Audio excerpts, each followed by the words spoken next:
What's up guys, my name's Sean, I work on Soda Dungeon, and I'm back with another pretty quick video update for you. First off, we did a Q&A session over on Reddit, and what we did was we waited for people to post their questions, we saw which ones got the most upvotes, and then we responded accordingly to those.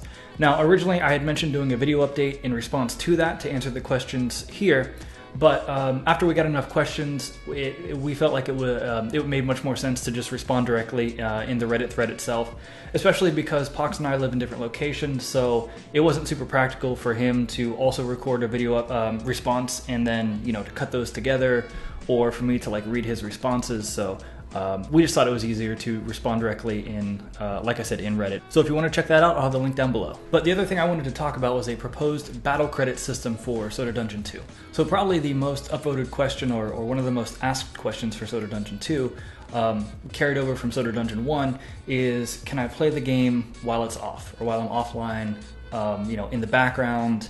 Basically, can I make any kind of progress while not actively playing the game? This one's kind of tough for Soda Dungeon because we're not explicitly an idle game. We're kind of on the fence, so there's a lot of factors that go into it that make it more difficult. When it comes to other games, you know, like Cookie Clicker or Clicker Heroes or anything like that, those, I don't want to say that they're easy by any means to calculate offline progress, but I know that they're at least a little more formulaic, as in it's a little bit easier to see your collection of basically currency generating objects in the game, and then given a certain amount of time you can kind of multiply it out into a formula.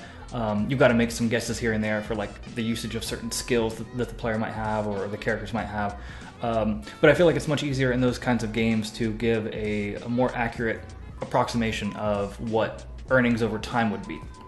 Soda Dungeon's a little bit different because so many factors go into an individual battle, just in terms of the equipment that you give your characters. You know, you can make a build that's focused on gold farming, you can make a build that's focused on getting items, you can make a build that's focused on just pushing for more progress.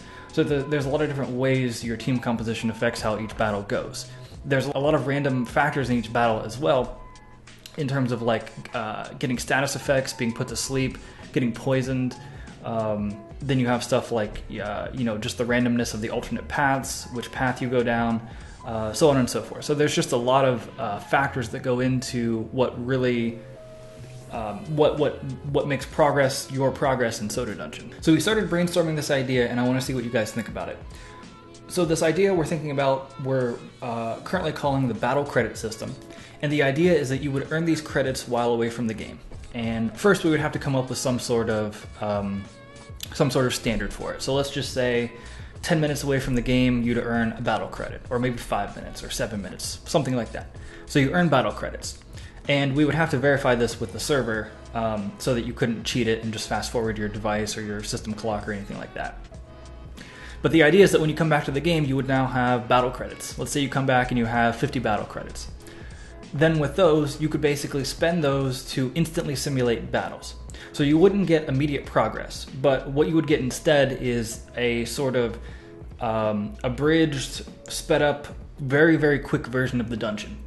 Something that, let's say that it simulates a battle every second or something like that. Something incredibly fast. You might not even see the characters move. You might just see sort of like a text output telling you what's happening on each battle. And so, you know, you would, every second, so if you have 50 battle credits, that would go for 50 seconds. So basically just under a minute would be required to spend your 50 credits to get, you know, 50 battles worth of progress.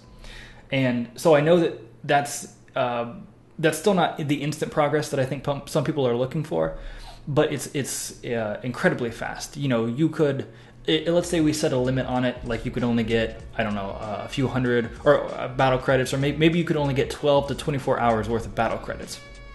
And then you come back to the game, and then you could spend those credits in a special session that takes, you know, for that many credits, it might take 4 or 5 minutes, right? And so for 4 or 5 minutes, you would just see your screen output like constant progress, like, you know, like killed a boss, got a treasure, defeated enemies, etc., etc. And it would just be a complete rundown of everything that's happening on a second-by-second basis. So we think that that basically lets us keep the integrity of the dungeon.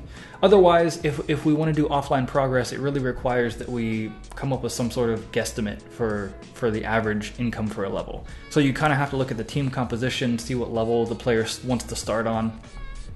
And, we could come up with some kind of average and then just say, all right, well, you were away from the game for 5 hours, so we'll give you the average earnings, and roll a bunch of items or something. But I believe with the battle credit system, ultimately it works out better because you're getting the real progress you would get from having a team run through the dungeon. But again, you're getting it incredibly fast, like way faster than the magic clock would ever go. The magic clock speeds up animations by about 2 times. But this, like I said, is like 1 second per battle, so it's like almost instant. It could maybe be a little bit quicker, but we'd have to kind of stress test it and see what kind of results we get. So that's definitely a possibility. So we'd still have to kind of monitor the system for abuse. I don't foresee it being a huge deal, but we just have to think of things like how it sort of affects the revenue model. With some players that can have banner ads loaded while they play on mobile, or the fact that we show an advertisement after every 2 to 3 dungeon trips. That kind of stuff gets affected if we're, instantly simulating 100 or 200 battles. But I don't think it'll be a huge deal, and ultimately, I don't want it to be the default way of playing the game. I still think that, I'm not necessarily saying that letting your device run overnight is the best way to play Soda Dungeon, but I do wish for the game to remain a mostly active type of play experience, just with the added option of like, hey, bank up some credits, spend them and get a lot of progress real quick, and then continue as normal. So that's what we've been talking about lately. We're really interested to see what you guys think.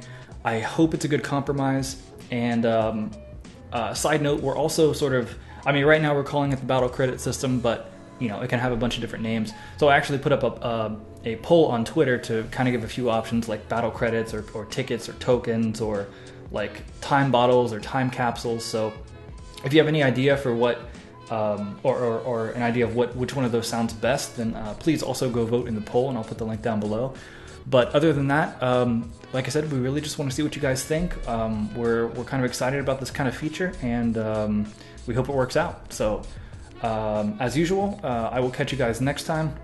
Now, next month is when we go to GDEX to show the game for the first time.